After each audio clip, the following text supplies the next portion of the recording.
Prima di giocare una partita mi hanno insegnato di leggere le regole del gioco. Né io né lei sappiamo le regole del gioco, perché la legge elettorale non ancora la fanno. Se fanno una legge elettorale in cui le coalizioni non sono previste, mi candida a che cosa? Io che sono il Presidente dell'Italia Valori mi candida a una resa dei conti all'interno del Partito Democratico, non ha senso né una logica. Se dovessero fare la coalizione o una legge elettorale che prevede le coalizioni, ciò che io auspico, e lo auspico per un motivo molto semplice, perché al cittadino italiano bisogna dare la possibilità, prima di andare a votare, di sapere chi vota, per fare che cosa e per mettersi con chi, perché almeno uno quando si sposa a sapere con chi si sposa, a sapere che cosa hanno intenzione di fare nei 5 anni successivi. Questa idea che si fa una legge elettorale in cui si chiede agli elettori, tu votali, che poi io mi posso accordare a destra, a sinistra, è il mercato più vecchio del mondo, insomma, vai su quelle stradine di periferia, trovo qualcuno che ha più a buon prezzo, che ragionamenti sono questi. Allora, stabilito quindi che non si può decidere alcunché in ordine a questo, invece un'altra cosa mi interessa dire, proprio con riferimento alla domanda che lei mi ha posto, in modo che così c'è sta pure l'agenzia ANSA che glielo manda a dire, come si dice alla nostra parte, parla a suocero per far capire a nuora, perché io ieri ho sentito il segretario del Partito Democratico Bersani che ha detto con quello facciamo l'accordo, con quello non facciamo l'accordo, con l'Italia dei Valori per il momento no. Per il momento Ora, no. a parte il fatto che quando si fanno gli accordi si fanno in due, non è uno che decide sì, uno che decide no, ma il problema è un altro, la questione è un'altra. Vorrei segnalare al mio amico Bersani, persona peraltro io apprezzo e rispetto e mi auguro che il suo sforzo possa essere coronato, peraltro, quindi faccio anche, come vede, una dichiarazione di fiducia molto, molto esplicita, però qualcuno dovrebbe dirgli del suo staff, guarda che prima di andare alle nazionali si vota in Lazio, è caduto il governo Polverini, in Lazio si deve andare a votare entro 90 giorni e in Lazio abbiamo già, noi dell'Italia dei Valori, già chiuso l'accordo col tuo partito, abbiamo già fatto pure una manifestazione, la prima che abbiamo fatto insieme al candidato vostro Presidente Zingaretti, quindi voglio dire, stiamo già avanti, stiamo già preparandoci a fare campagna elettorale insieme, stiamo già scrivendo insieme il programma, quindi stai sereno. Di Pietro, io la stuzzico però su questo, le dice stai sereno,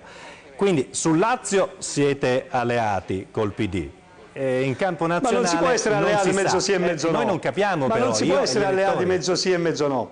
si è alleati o non si è alleati, noi ribadiamo un concetto, noi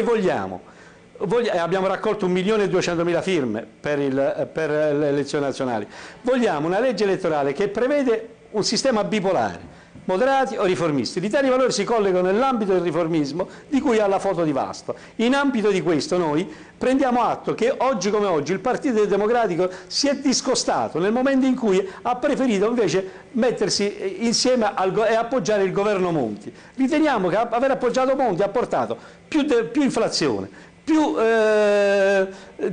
divaricazione sociale fra parte più debole e parte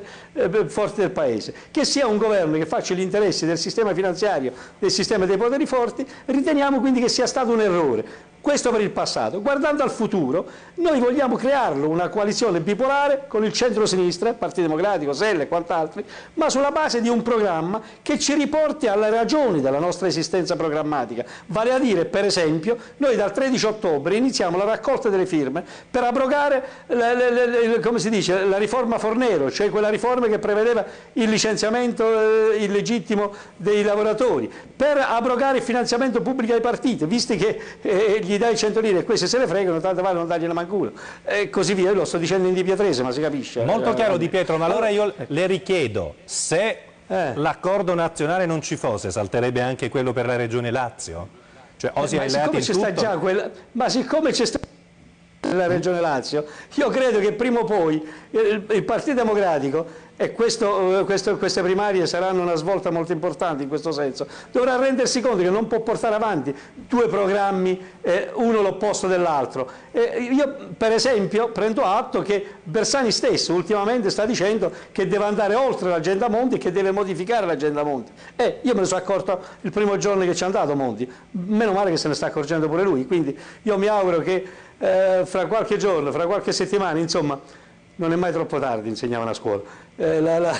anche loro si accorgono che dobbiamo rifare un programma che deve guardare le fasce sociali più deboli, non ai poteri forti. Io personalmente,